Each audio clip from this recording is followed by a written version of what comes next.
Hey YouTube, this is David, back again with another quick review. Obviously I'll be going just with the audio for this little video because I tried to get through this little review earlier, but after about 30 minutes I called it quits. I went back to listen to what I had done, and around the 20-minute mark the sound just went out, and so that was basically a half hour wasted. Anyway, the audio's been doing me alright, so I'll basically just make a little collage of different images for you to look at while I talk at you. Thank you again for clicking on this, by the way. Hopefully you'll like this little review.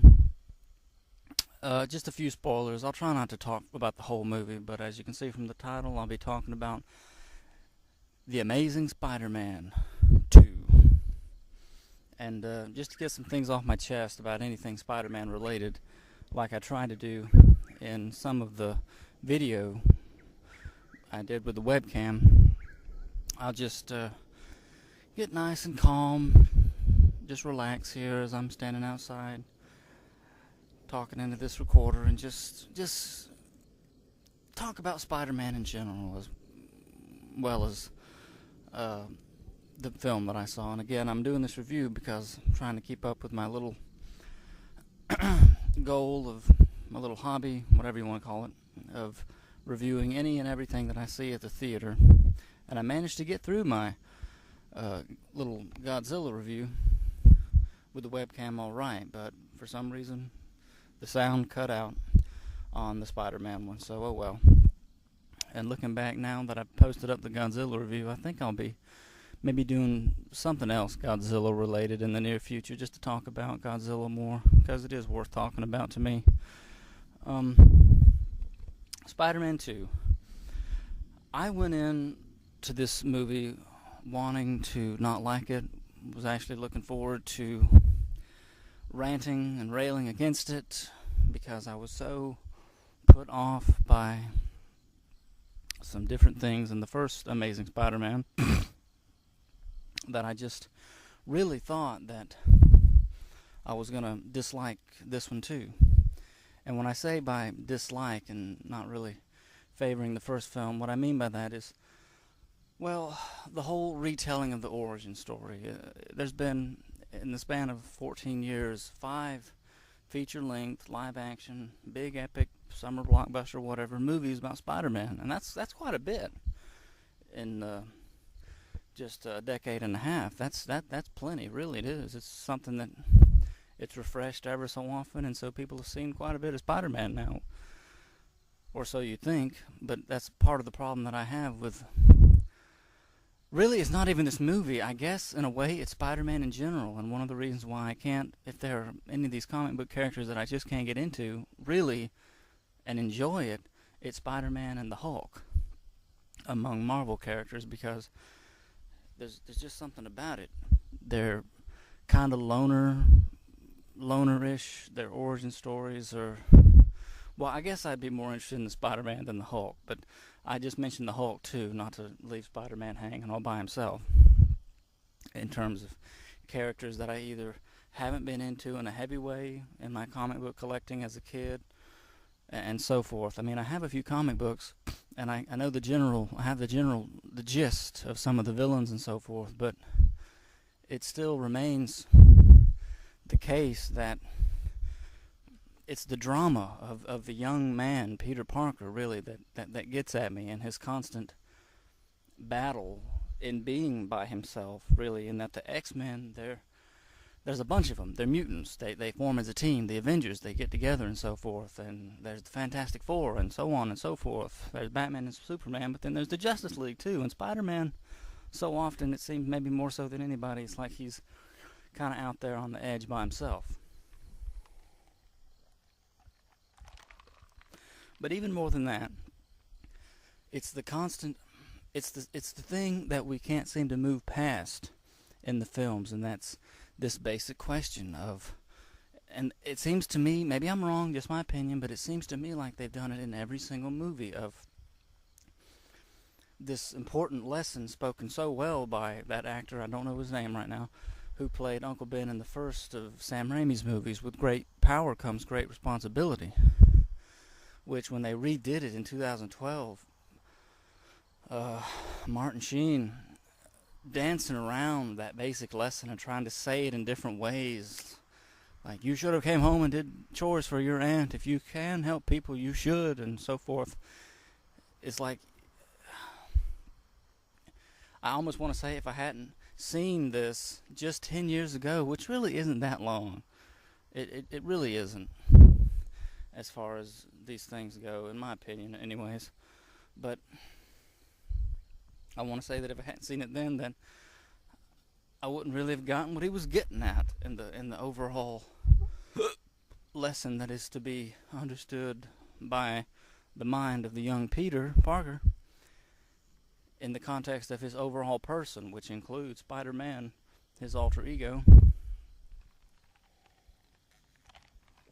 With great power comes great responsibility. But also, it's the romantic thing. Can he have a life? Can he use this power for great things, and also have what he needs, what people need, basically, this love and friendship and so forth, and the most intimate of all relationships, the romantic interest. Well, in my early review of this that messed up and I'm having to redo this whole thing, I said that, you know what, it is interesting now that they have told the Gwen Stacy story, and spoiler if you don't know what happens I'll just put spoiler in the title, if you don't know that Gwen Stacy dies, that they're actually telling this 40-year-old Spider-Man tale of how the initial love interest before Mary Jane really came on the scene, and her in that solid way of what her character would be in the overall story of Spider-Man, Gwen Stacy dies. And I was saying in my earlier review about how, you know what, since they have done that, since you do see her fall and die, and he's trying to save her and anything at the end of this movie, Spider-Man 2, Amazing Spider-Man 2, now that they have done that, it really does open up a potential for something that they never really could do in the Sam Raimi trilogy, and that is, it's a whole new ballgame now. It really is, because he's tried and failed. And I'm not saying that like in a mean way, but I'm just saying that in terms of what he's been through, the character has been through now. It's like if they have this third movie, whether they subtitle it Sinister Six or whatever they want to do, since you have strong allusions at the end of the film that Harry Osborn is having the Sinister Six put together, with Rhino being the first one Spider-Man encounters at the very end of the film. And again, kind of a killjoy dead end of a movie, the way, okay, he's about to fight and then goes to black. This movie just ends right there with that neat little scene you see in the trailer of him spinning the manhole around, about to chop into the rhino suit, which is a big old power suit and not an actual big muscular lunkhead of a guy in a rhino suit with a powerful horn that smashes through walls. No, it's an actual rhinoceros-shaped tank with machine guns and little cannons on the side of it. It's like, oh, whatever. Anyway, Paul Giamatti, who plays him, the only time in the movie I was really laughing at anything was when he first comes on the scene at the beginning of the film, and he's got the crazy tattoos, he's bald, he's got his crazy Russian accent, and he's laughing crazy. And when I see him laughing, I burst out laughing. It was so funny. There was nothing intimidating about it, nothing scary, or, oh man, that's a bad dude. It was just, man, this guy's crazy with his crazy driving and all of his cohorts in the back shooting at people, and just some crazy over-the-top stuff at the beginning with Spider-Man having to come in and gather with his hands. Literally, Spider-Man goes away, and in comes CGI Spider-Man, literally a cartoon, trying to grab, as he's dangling from the ceiling of the truck, trying to grab all these little vials of uranium so they don't spill out onto the road and blow up or leak out and get on people or whatever. And when he's at the door of the truck and Paul Giamatti starts shooting at him, and he's literally talking to him, you're thinking, man, this is no time for quips. in this thing, because he's still running into cars and stuff. He's still like running people down and stuff, and it's not really time for quips right then. Even though this film, I know people have pointed out that in these movies they're doing a better job of having Spider-Man be a little bit more of a sarcastic, that good old Spider-Man jab with words, than Sam Raimi's Spider-Man with Tobey Maguire. But still, it's timed wrong in some places in this movie, and it was kind of strange. Anyway, there's like a 50-car pileup of police cars when they finally end this sequence at the beginning, which is some of the only action that you see in the film. It's mainly just a lot of story, which I know a lot of movies and franchises and so forth, where they do a trilogy, that the middle film always has this pivotal area where there's all this, that they're hampered by trying to get to the next part and yet fulfill the story and these new challenges, and it can go either way and so forth. But yeah, the thing that really got me the most is that it is over 2 hours long. It's like, what is it, 2 hours, 20 minutes? I'm not sure.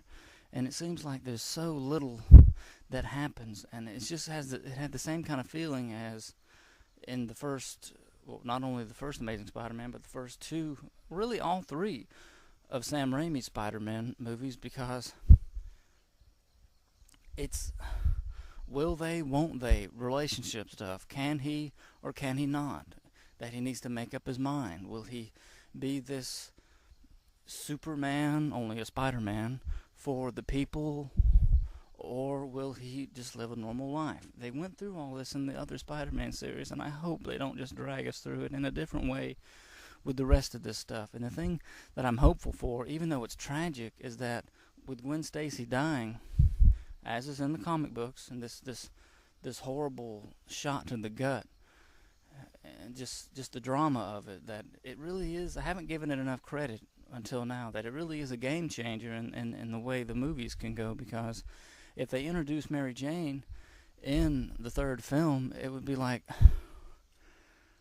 I hope it's not the same thing we've seen 100 times. I really don't. I hope it's like, because let's face it, it was almost insulting the way at the end of the first movie he promised Captain Stacy, when he said, look, I was wrong about you.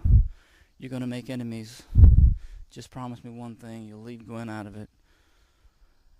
And then for him to promise, and then that silly scene that I'm glad they picked on online with the crazy cartoons and stuff, the way he says, but those promises are the ones we break, or something like that. And the way she smiles and stuff, knowing that he won't really avoid her in life and stuff, but that he'll try and be there and so forth. It was just, I hope they, and again, I'm not even a huge Spider-Man fan, but I'm just thinking about these movies in terms of wanting to see them and what I hope to see if I see them, that kind of a thing, you know. I hope they do it well. I know that's a really vague, general thing to say about anything, but it's just, people will be tired of Spider-Man if they're not already, because this film really hasn't done as well as they thought it would. It hasn't done as well as the first film did, even though they're already planning for a Sinister Six movie and for Venom to finally have his own movie. And really, I'm more hopeful about maybe a darker tale, really. You know, lone Spider-Man, who can help him against the Sinister Six? And even more than that, if they were to actually tell the Venom story correctly, how interesting a movie that could potentially be. It's just, it actually does give me a little bit of hope. And again, I gotta say what I said at the beginning of this recording. I wanted to go in not liking this and wanting to hate this, because in the first Amazing Spider-Man, I just really was not identifying with Andrew Garfield. I mean, and his political stuff as just a person aside, with his why can't Spider-Man be gay and all this stuff, all that aside, there's something to his acting, and unfortunately I haven't seen anything else that he's been in, so it's kind of the Spider-Man films are all I have to go on. These two, as far as what I've seen him in, but really, it's not limited to him. Even though it's kind of focused around him. This complaint that I have, it also affects or has to do with Emma Stone's uh, Gwen Stacy. Even though I like Emma Stone's Gwen Stacy better than I like Kirsten Dunst's Mary Jane, because it seemed like it was almost painful sometimes. And watching the first three Spider-Man movies and the whole drama of he loves her but he's Spider-Man, and it felt like we were watching the same movie over and over again. Even though the first two, I'll go ahead and say this, the first two of Sam Raimi's Spider-Man movies I do enjoy. I could watch them easy. The third film really is right out, because not only did they completely ruin the Venom character and not do justice to him at all, but also, and I actually like the Sandman character in that film. It's just the whole thing with the friendship with Harry and the way that ended, and also the fact that it was like a Twilight Zone, a full-length feature presentation, live-action film of a Twilight Zone episode, because the whole city was in love with Spider-Man. Are you kidding me? Are you serious? That's insane. I mean, everybody was always suspicious of him. They're always suspicious of these people, these vigilantes with their unusual abilities and stuff. Always a little bit of suspicion.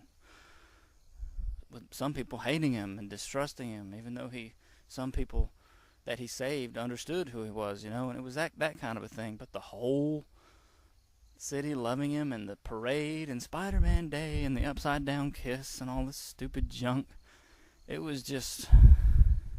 And also the dancing and the Saturday Night Fever, or whatever that was, strutting around. I'll say it's entertaining for sure, but it's a Spider-Man movie. Anyway, first two were good to go with me, just not the third one. I didn't like the Amazing Spider-Man reboot because of so much of the origin story being retold when I only just saw what felt like yesterday, even though it was years ago. Martin Sheen, nothing against him, nothing against that 70s show guy who portrayed Venom. It's just, that wasn't Venom. I like Topher Grace and other things. It's just, yeah. And again, back to my basic beef with the first Amazing Spider-Man. I wasn't really relating to Andrew Garfield.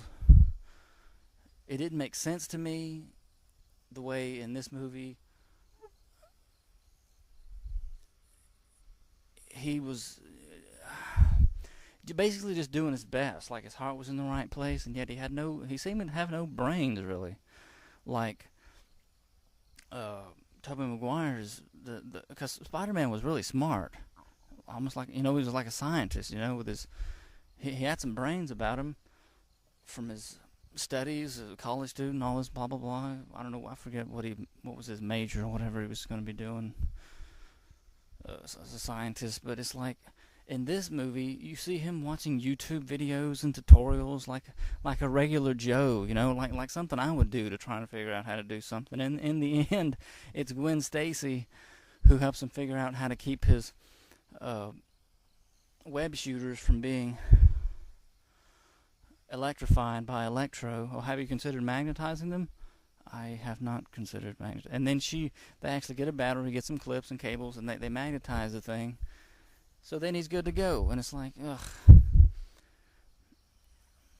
And it's like Tobey Maguire's Spider-Man was like, he had read hundreds of books and he knew this stuff. The way he was able to converse with Doc Ock before he was Doc Ock, and just that stuff, But anyway, and again, I don't dislike Andrew Garfield. No. It's just, it's an off and on thing. It's like, sometimes it seems like he's really good, and then other moments it's like, okay, what is this? Do people really act this way? Case in point, the little breakup scene that you see at the beginning of this film, the way he's seeing Captain Stacy's ghost everywhere. Like 3 or 4 times in the movie, he sees his ghost, and he's like reminded of the promise that he made him about how he would stay away from his daughter.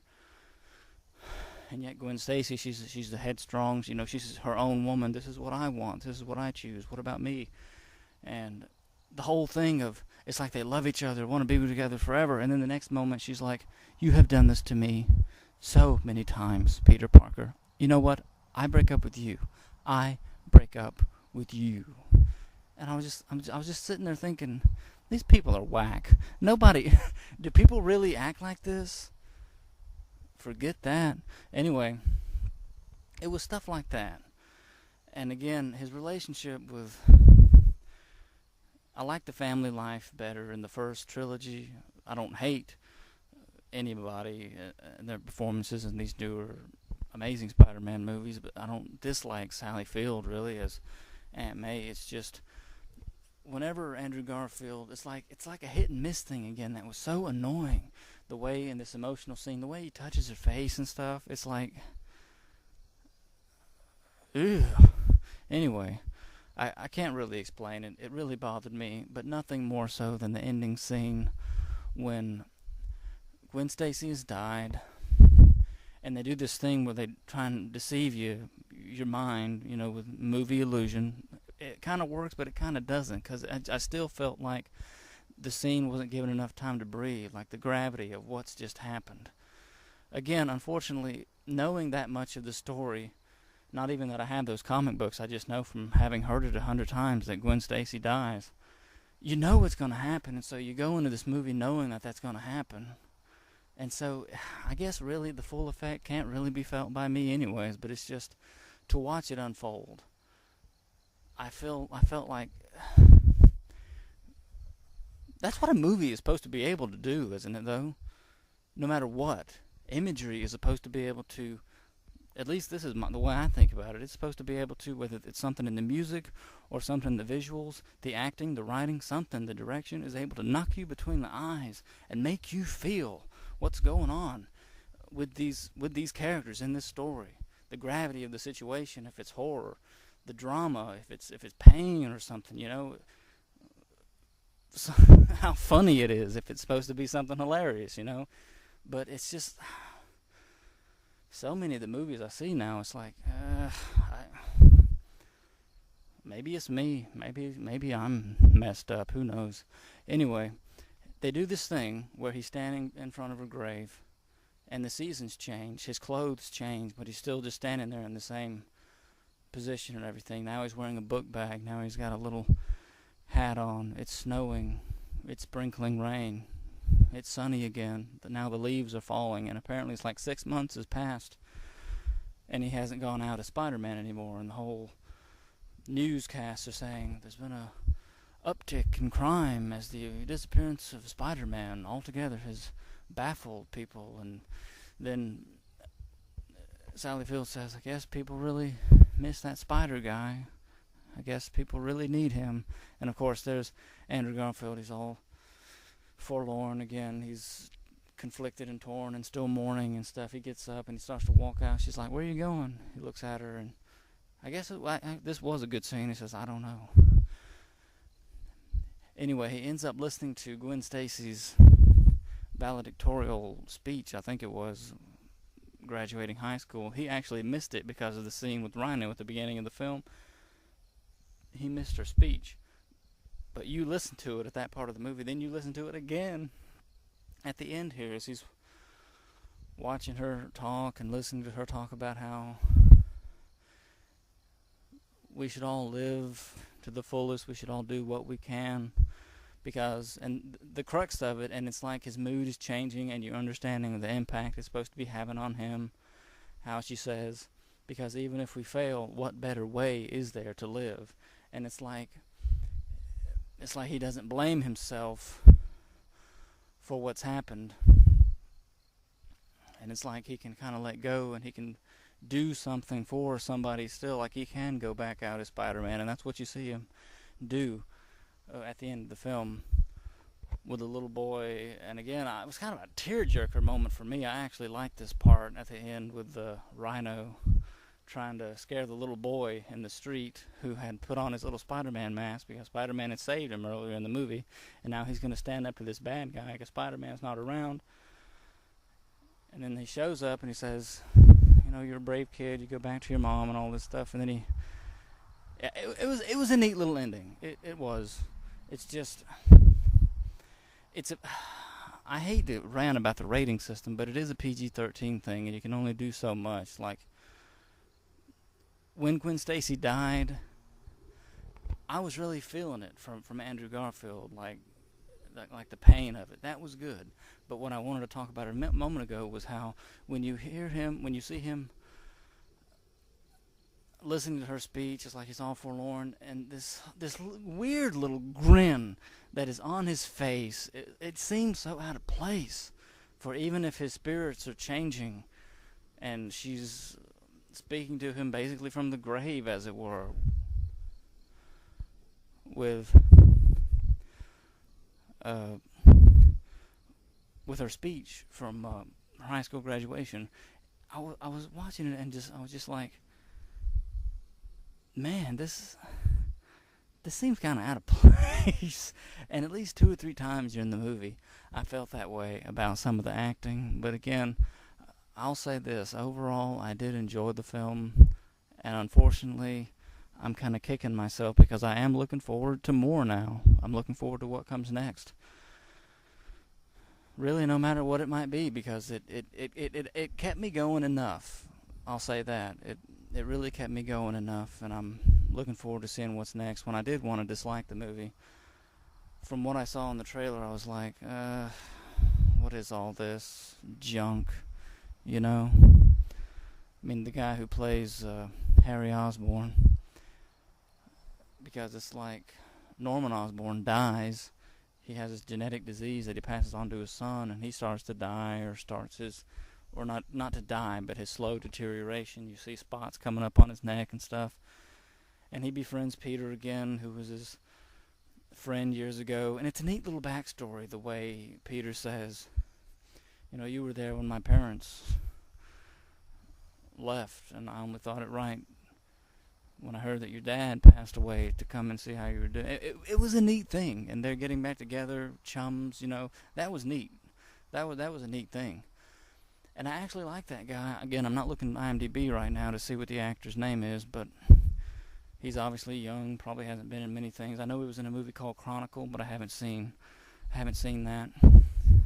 And I overall, I really liked him in most everything he did in the movie, and becoming Goblin, and ultimately being the one that killed Gwen Stacy in the fall. The way he hit his head on those steel beams and stuff in the clock tower thing, I thought he had died, but no, at the end of the movie you see him alive and well in a prison setting with some guy named Fierce, some mysterious Mr. Fierce, visiting him and saying, if I may say so, sir, you look much better.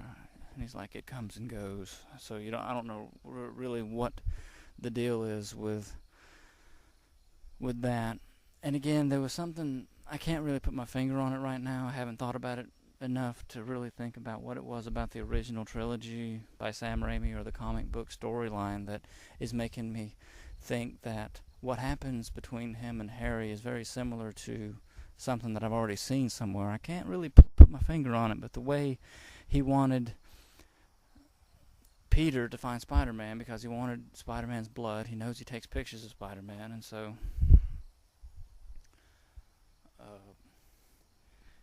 he's like, you know what, he can save me, he can save me. The way Peter hesitated and was afraid, actually was genuinely afraid in the best sense, concerned that maybe it would kill his friend.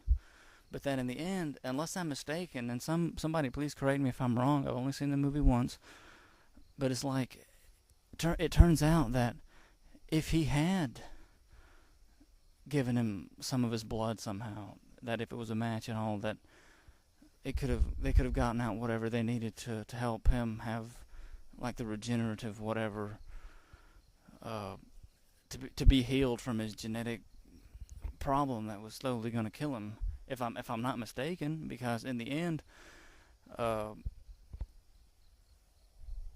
Harry, before he becomes a goblin, he gets Electro to help him get into this place where these vials are, the actual venom things or whatever it was from what had been experimented on by Peter Parker's dad, and he just has them injected into him, and then he becomes Goblin. I forget what it did. I didn't really understand that. It's like, okay, so you're dying. This is going to help you, but it actually turned him into the Goblin. I don't understand what happened there as far as what it really did to him. Did it make him super strong or something? I don't know. I'm kind of hazy on that part, but anyway, unless I'm mistaken, that's the feeling that I got, that if Peter had given him some of his blood, or gotten some of Spider-Man's blood, that it would have helped him. But in the end, he realizes that, because I thought that's part of why he becomes so angry at him at the end and wants revenge. Like, you were supposed to give people hope. You killed my hope. Now I'm going to take away yours. And that's when he attacks Gwen Stacy. And it's like, would that have cured him? I guess it would have. At least that's what I'm thinking. But anyway, I liked him, and I'm looking forward to seeing him as Goblin again. I don't know if they're going to have Electro back or not. I mean, Jamie Foxx, I know it was a new take on the character of Electro, because he looked different with that lightning bolt star thing as a mask or whatever in the comics or whatever. But he looked more like Mr. Freeze or something, or like Dr. Manhattan. Nah, Dr. Manhattan probably looked... But see, the thing is, something I didn't like about the Electro character was that they actually do like a Dr. Manhattan type thing. At one point, you see him kind of fade away into these electrical circuits and stuff, and it's like he's not really there as a man. And so I thought, man, that's too over the top. I wish they hadn't done that. And that's really, it is a mark against the movie, in my opinion, because the way they kill him is like they try and really pump him up full of electricity, like overloading a battery. That's the way they do. They hook him up. Spider-Man uses the webbing. Gwen Stacy helps him, and they blow him up in the end. And so that's how they defeat Electro. But it was so weird. It's like he can just... to see him fade away into the mist, fade away into the electricity. He'd go into it like he's not a man who walks around. It's like, well, that's kind of silly to think you're going to kill him like that later. But anyway, as far as Jamie Foxx as Electro, the character Max, who becomes Electro, I know people have been kind of not... well, forget what other people say. I'm only going to go on what I think. If they were aiming to have him to be kind of a loner, kind of a he calls himself a nobody and idolizes Spider-Man, this kind of introverted, kind of crazy, I admit, the way he talked to himself and the way he has his Spider-Man pictures up talking to him. I thought it was done pretty well by Jamie Foxx, and I say that as somebody who... I don't really like a lot of the stuff that Jamie Foxx is in, to be honest. It's just whether it's crudeness or racial whatnot, I just don't like a lot of the movies that he happens to be in, and that's not really a mark against him per se, because I've seen Ray, I've seen other stuff where I see him, that he can act, that he is a talent, so it's not really that, because I liked him in this movie. And again, well, not all of it. Like, why do they have him going into the electrical system like that?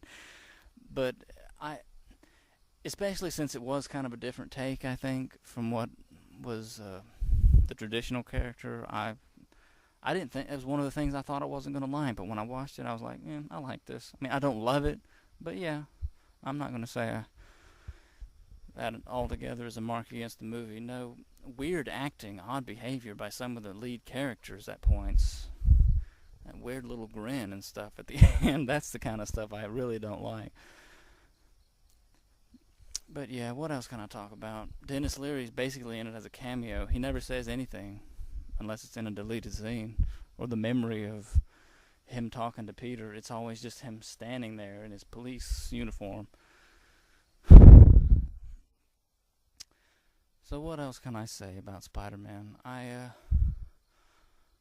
I'm looking forward to the next film. I think I mentioned how I did like Sam Raimi's first two Spider-Man movies in particular. Not the third one so much. To be honest, it would be interesting. I don't know if they could do this. Have just a Venom movie, like a standalone, like have Spider-Man have next to nothing to do with the movie. I mean, I know that would be too much to ask. What would it be connected to, but that would be interesting. I would love to see that. I'm interested to see where they take the story now that as part of the little catchphrases or whatever, one of the little blurbs or whatever you call it, quotes for the film, little teaser, promotional statement, whatever. His greatest battle begins, and it's like, well, he fought Electro, Gwen Stacy's help. He beat him. He fought Goblin briefly, and now Goblin's in jail. Is that really what they mean by his greatest battle? Or is it all just a big prelude for the Sinister Six? Because you see in the movie, down in the bowels of Oscorp, all these different things. Like, it's all set up. The glider board for Goblin, the wings for whatever that guy is. I can't think of his name. And Doc Ock's, the 4 snake arm things and all this stuff. It's like, it's going to be interesting for sure. Because that was part of the movie where you see where, and again, this is part of the reason why I actually like the Goblin's character, or rather Harry Osborn's character, because I think I don't know the comic well enough to be able to say this for sure, but I think they've altered the story for the movie to make Harry the Goblin instead of Norman Osborn, which that's interesting. It's an interesting take and all. I mean, his plight, his situation, the way he felt abandoned, how he identified with Peter, and then he feels betrayed by Peter. It's like he has no one, and so he's all evil by the end of the film, and so he's just gonna go and attack, get a team together, and we're gonna kill the spider and all this stuff.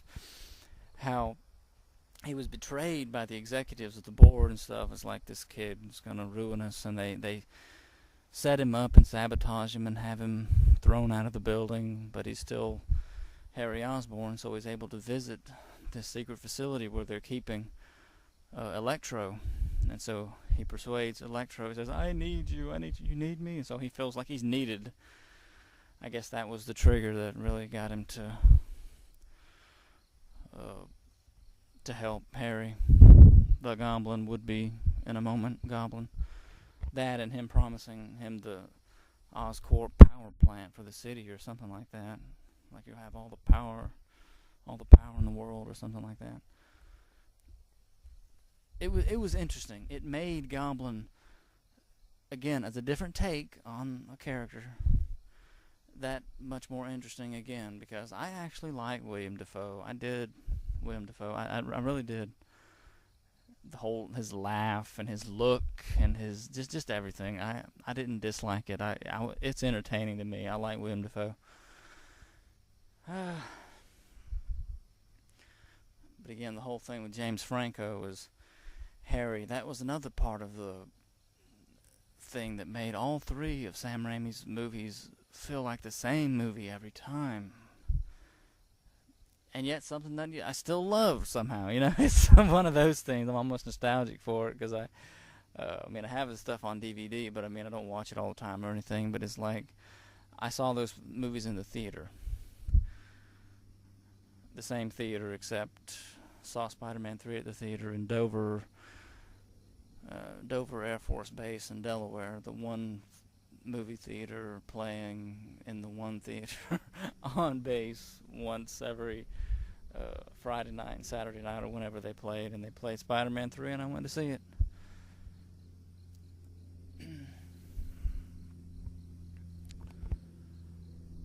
Well, I guess that's all I can say for now. I enjoyed the film. I I'm looking forward to the next one. I'm sure there's something I'm forgetting to mention.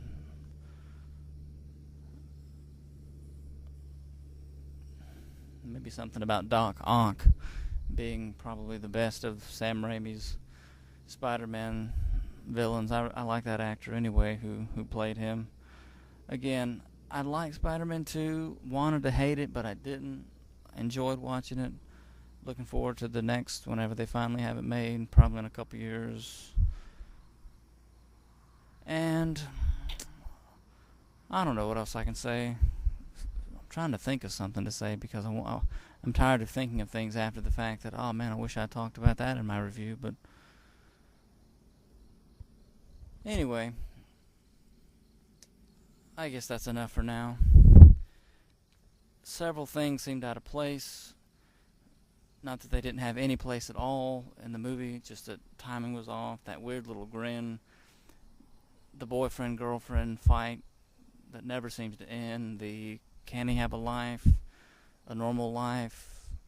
The obvious answer logically is no, he's Spider-Man, and yet he's trying anyway, and all the drama. It's like, I'm really looking forward to the next film because I think there's a real chance for something different, something that has not been seen yet in the Spider-Man movie universe. And so I'll leave it on that note and say good night because it's night here where I am. Thank you for listening to me, and we'll see you next time. Thanks.